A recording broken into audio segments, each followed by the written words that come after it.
it's Mike Byrnes, another episode of Business Bests. I'm happy to be continuing the conversation about public relations. PR is something you're scared of. You don't have to be scared of it. This is a way that you can actually increase your brand, so brand awareness, brand strength, but it also can actually deliver results too. So we talked about that more in the first video. On this video, I want to cover 21 things of how to be successful with PR. I think that you're going to find that even if you're in it all the time, or if you're dabbling, or if you've never done it, there's probably some advice in this video for you. But first, diving right in, is have a strategy. A lot of people just kind of throw spaghetti at the wall, and you'll see those are the ones that don't really stick with it, right? Figure out what you're trying to accomplish, what's the benefit, what metrics of success do you want to have, put a whole plan in place. And it really plugs into your overall business plan. But first, it plugs into your marketing strategy because there's a marketing mix.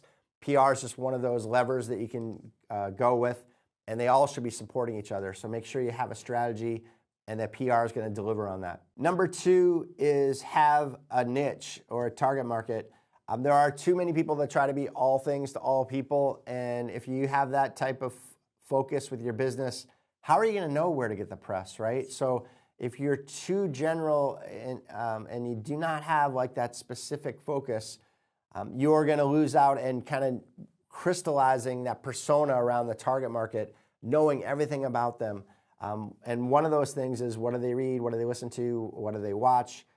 And when you do that checklist, when you do the research on your own clients, you should be gathering all that information and building out that persona.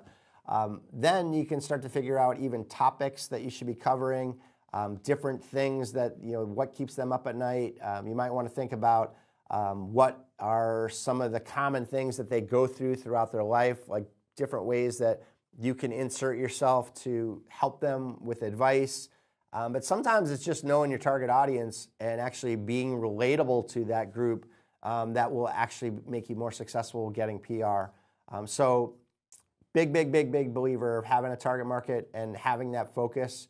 I've talked about it in other segments, so you can watch other videos on that. But the reality is, if you don't have a plan and you don't have a target market, you're probably going to fail at PR. So two really important steps before you move on.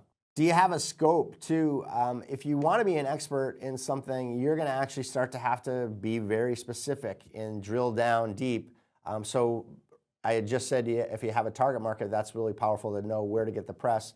But you're actually going to kind of have to backfill what you need to provide to them too. So if you're trying to do 100,000 topics because you're trying to work with 100,000 different types of target markets, are you ever going to be an expert?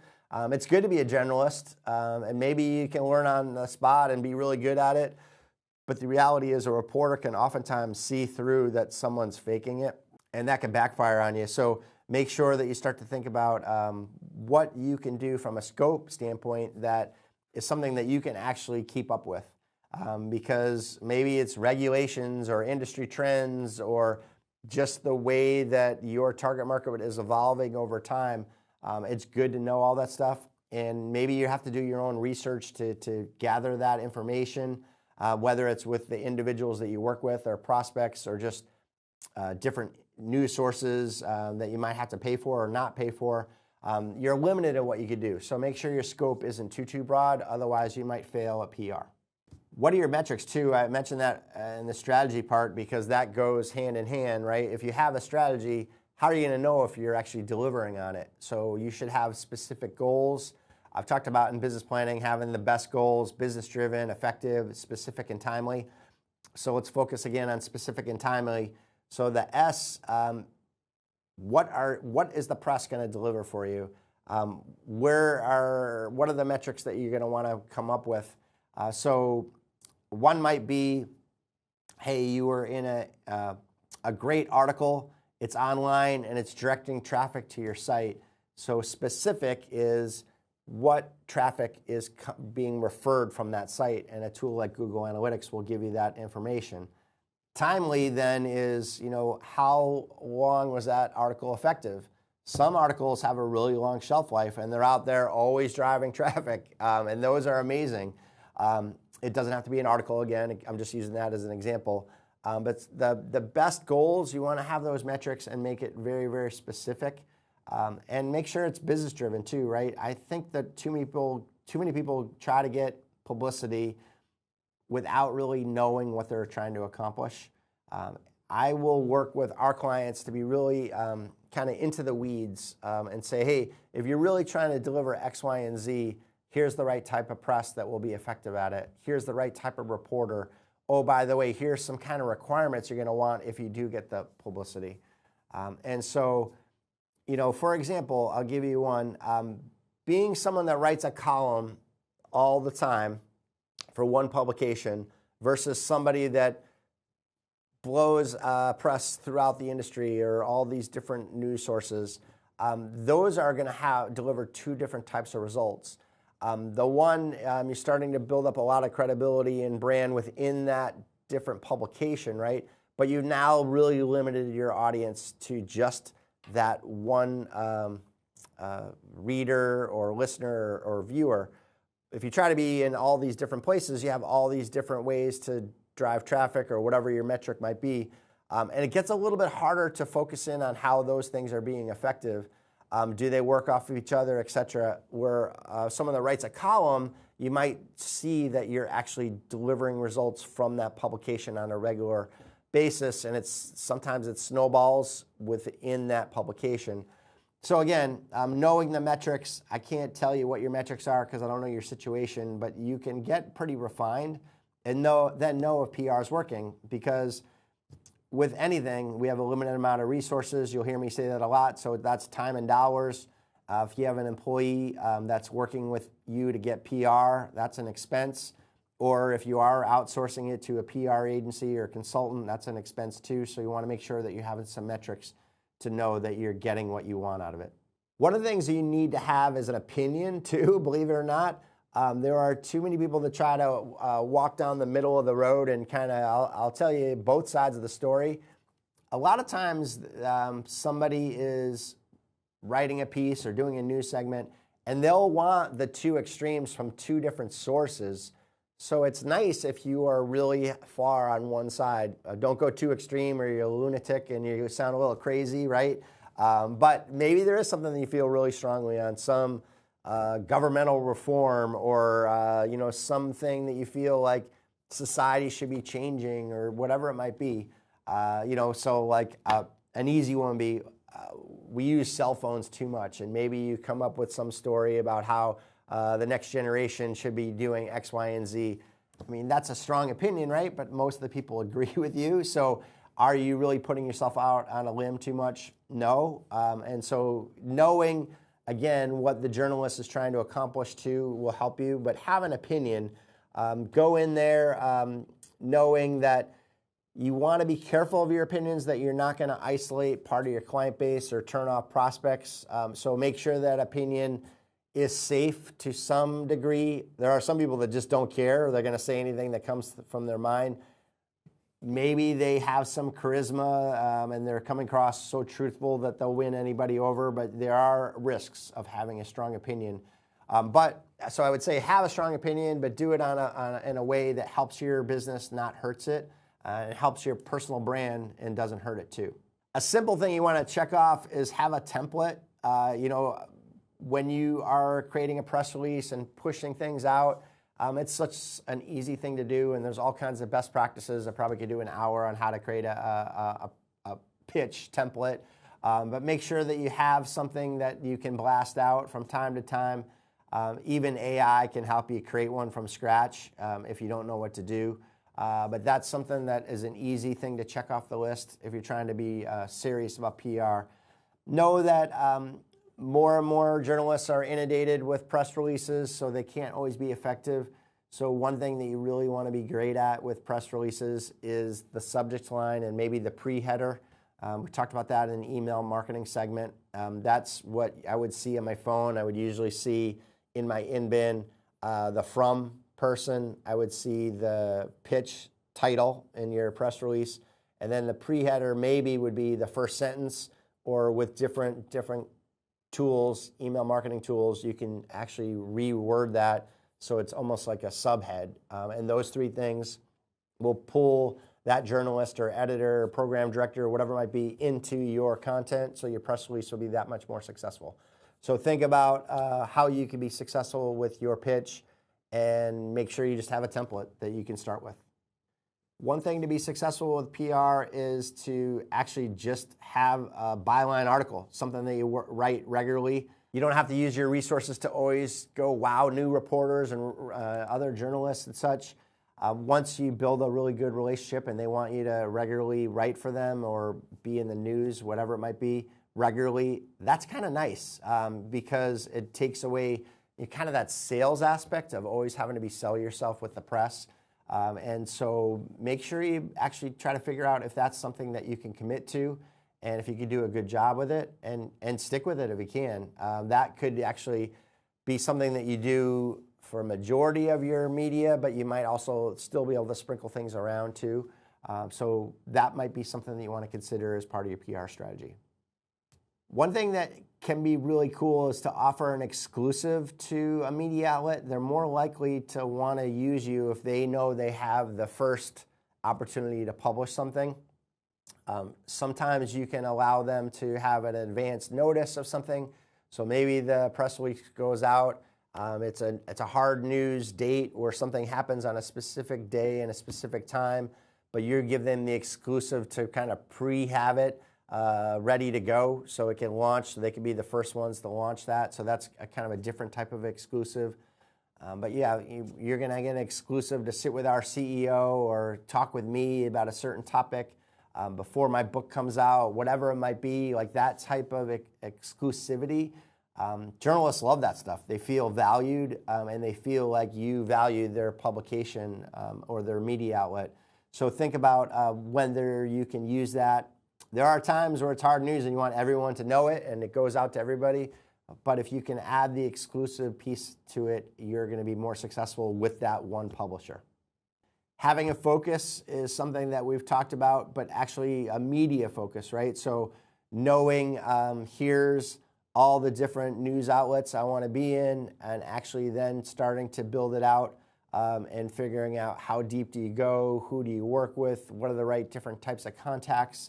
That's something a PR professional can help you with. But if you kind of go blind into something and you don't have that relationship, you're not actually going to be that great. So the next thing I would say is building relationships up with the media. So don't just have the focus. We've talked about a little bit about having relationships and how you can do that, but dive deeper into that. Know that you should, every time you talk to a journalist, you should already have a pretty good idea of what they've covered in the last month, right? Like, so that you're not replicating something and pitching something.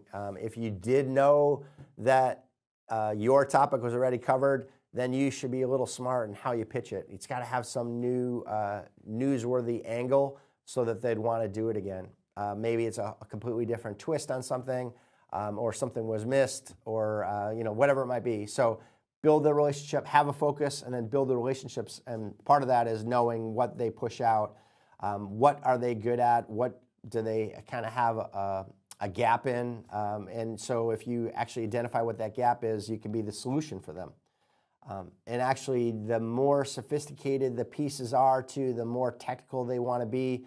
If you can mirror the way that you work with them to how they publish their content, they're going to like you for that, too.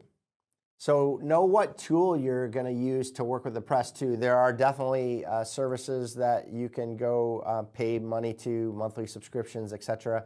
But you can kind of build it in-house, too. Like you can create an Excel spreadsheet that's like a pipeline, or you can use your CRM. So a lot of people will kind of drop the ball. They just have their clients' prospects in there. They don't capture everything. You should have a section in your CRM that's dedicated to the press.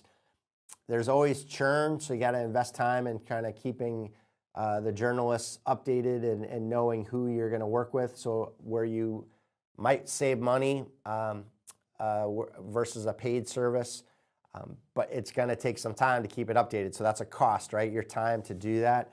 But whatever you want to do, however it is, an Excel spreadsheet is pretty basic. Creating it in your CRM and creating a separate different fields for the press, I think that's important, or maybe use that outside service. having it all tied together and actually maybe having it accessible to other people, or maybe keeping it secret just to you, that's another thing that you want to think about too. Like if you want to have these relationships with reporters and you work for a big company, would your CRM open it to everybody else? And is that a risk? Or is that a good thing too? You know, like other people can be sources throughout your organization. So it doesn't always just have to be you, but something you should consider too. So what type of tool from a technology standpoint are you using to make your PR more successful? Earlier in the PR topic, I've actually talked about drip campaigns. I probably used a different word, but what are you doing to regularly stay in front of these people? Know the journalist or the reporter or program director, whatever it might be, editor of a newspaper that uses you the most. Who do you value the most? What's your strongest relationship? That type of drip campaign should be a little bit different, right, than the one that you don't know, like a complete stranger. You're kind of just trying to tease them into getting to know you better, where a relationship with someone that regularly works with you, I think that's someone that you're going to want to actually make, just like your client, like make a strategy of how you're going to communicate. Some of it can be automated, some of it shouldn't be. You know, for example, if you know that their birthday is on a such date, your CRM, there should be a workflow to say, hey, a week before I need to write a handwritten thank you note or send a gift or whatever it might be. Oh, by the way, this journalist has been so impactful in the success of my business.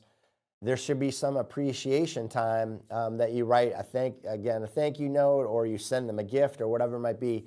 So have that plan. What's that drip campaign going to look like? You know, there are times where you just can't get a reporter online, so you're dripping them. Just don't be so annoying that they blacklist you, right? And they might blacklist you for that whole media outlet. So now you're never going to get through to any other people that work there. So that's a risk. So you got to be careful of how much you're dripping on these people. There are certain people that are super annoying, and they do get blacklisted. They get labeled as spam, and that's something that you don't want to happen, especially if you're dripping on people in your industry. When I talked about CRM, I did hint that multiple people might be able to work with the press. You should have a spokesperson in your company. It can be more than one, but when you are figuring out, like within your CRM, who has access to all this stuff, it's obviously someone that is focused in on the media and has that as part of their relationship, or part of their responsibility, and they have those relationships. Or it's someone that is just wants to be out in the press and is always creating great content and great ideas and such. Know who owns those relationships. Are they media trained? Are they prepared to talk to the press? Have they ever been kind of battle tested? Have they ever rehearsed with another person that isn't a journalist so they can be ready when they do talk to the journalist? What are some of the other duties within your organization from a marketing standpoint that relate to PR? What do they do? How can they benefit from knowing the spokesperson really well and teaming up? All kinds of great things you could think about from a human capital standpoint to be successful at PR. It starts with having that spokesperson that's going to be out there, that thought leader, that person that's going to represent your brand. And if it's a small business, you kind of wear all those hats in one. So that's an easier thing to think about. The next thing you might need is a content creator. So the spokesperson could be that same person, or it could be someone that actually depends on the content creator. So you think about like someone that ghost writes speeches and articles and all those different types of things. It could be an analytical person that creates research and comes up with cool ideas. It could be a whole bunch of different things, right? Different types of marketing professionals.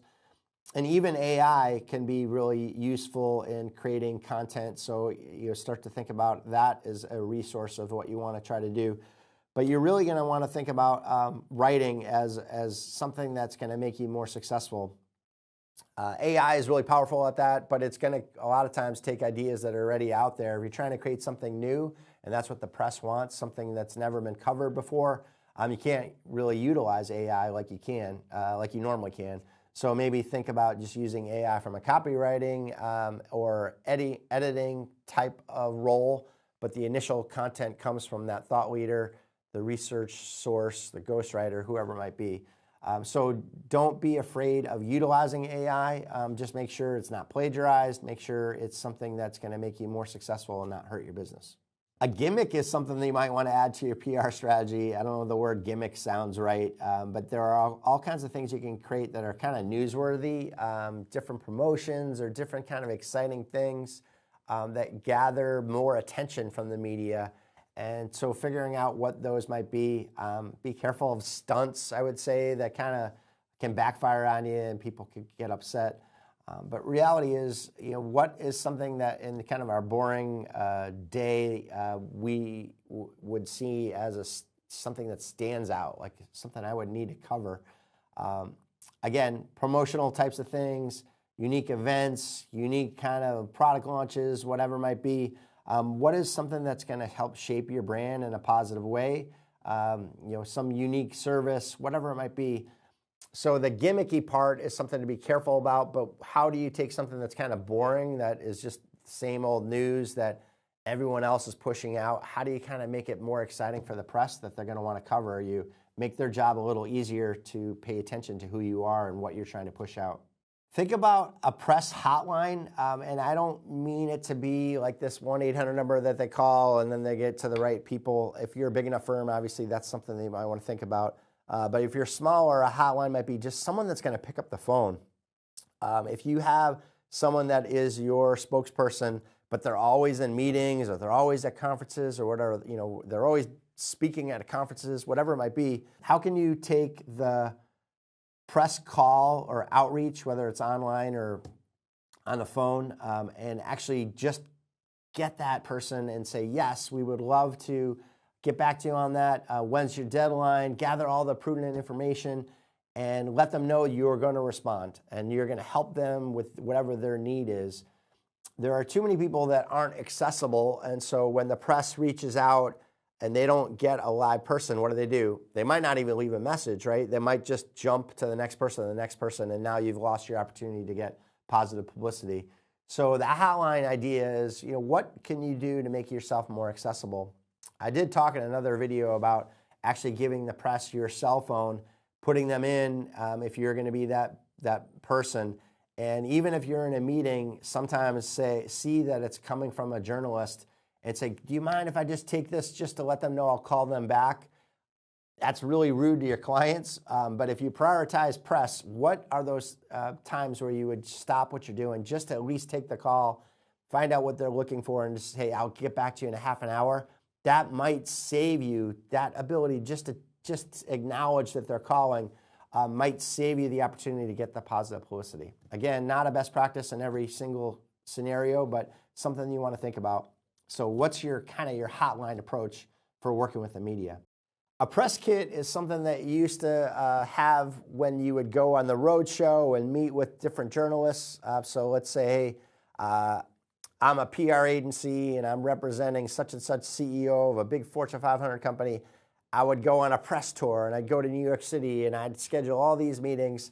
And the press kit would be something that you would leave behind. Like here's all the information, the bio and the product and service information, the company overview, and all this like really well thought out material. And it actually had to like kind of all look really well, polished, because you're trying to make a good first impression when you leave that type of information as a leave behind. So the press kit has not totally gone away. Sometimes it still lives in a physical form because direct mail might be the way that you penetrate to get through to the press if they're really too busy online. But there's an expense, and so the world has kind of morphed to online communications with your press kit. So you might actually send out an email and it says, for such and such bio, here's the link. For such and such, their company overview, here's the information. Here's the information on the service. Here's the press release. And you package all that stuff together, and that's kind of the online version of a press kit. It might actually sit on a web page. And so you just send them one link, and everything they need is right there. And it might be a headshot that they can use. If they're going to quote someone within your organization, maybe it's you or not, just have the most up-to-date headshot. Maybe it's the use of your logo and providing that information too. So the traditional press kit used to always be in print.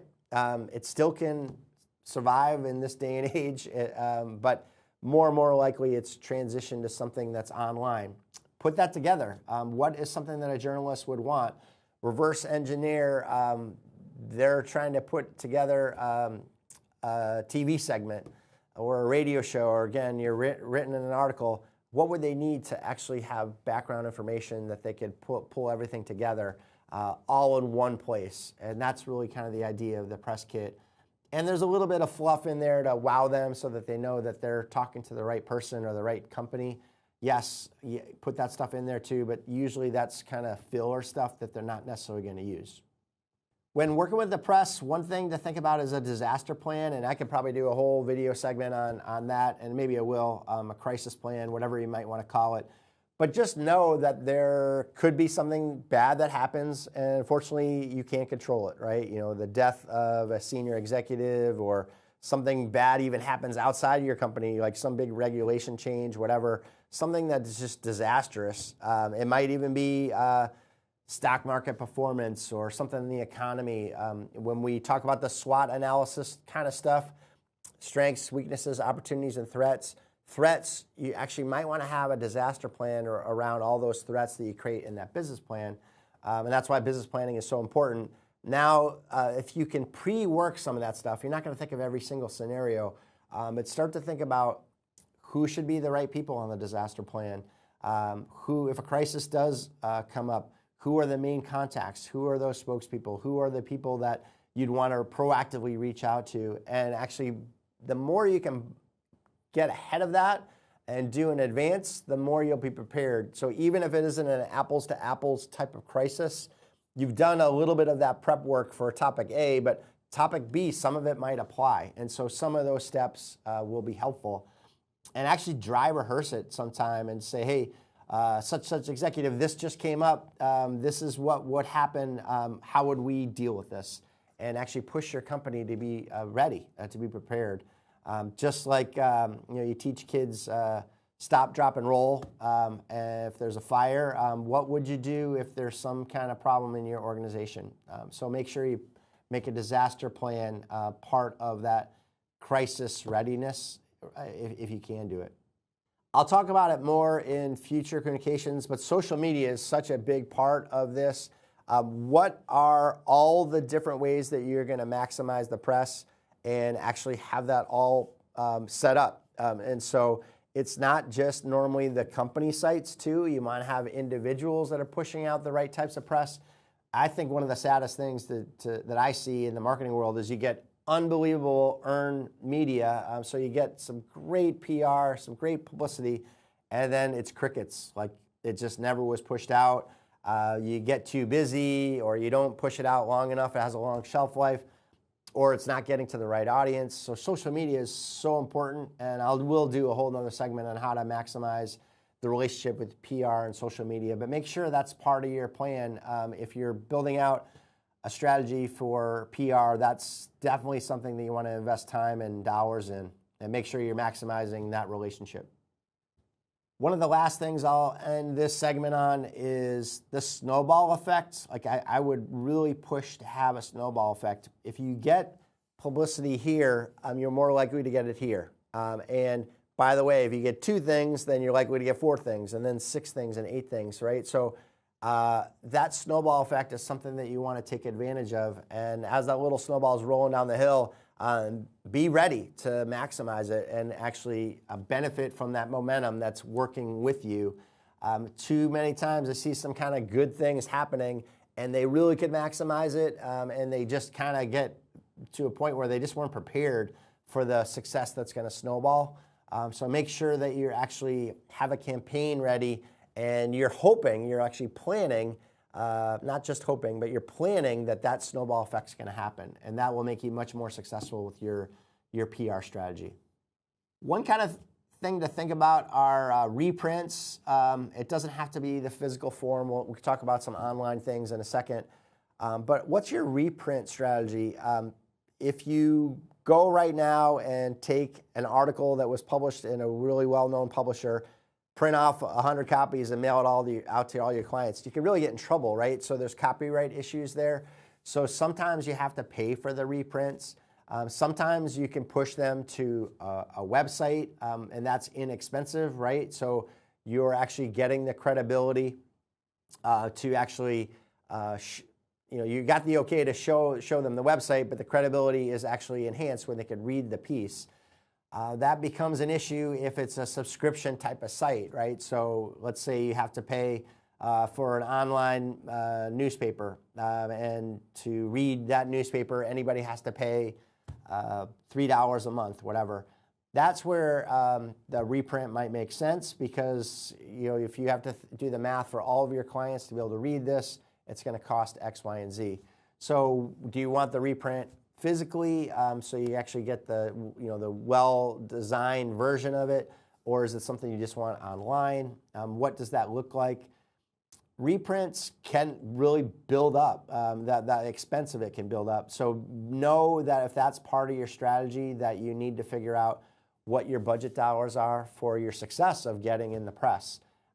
In today's day and age, be careful of copyright issues. It's easy to track that things are being used, and that they're actually being misused from the publisher standpoint, and they can come after you, and there's definitely some extensive fees or maybe even lawsuits, so you want to avoid that. So just know that's one little tactic that you need to think about when you have your PR strategy. This is Mike Byrnes. It's been another episode of Business Best. I look forward to talking with you more about PR in a future edition, but thank you again for taking the time to join me.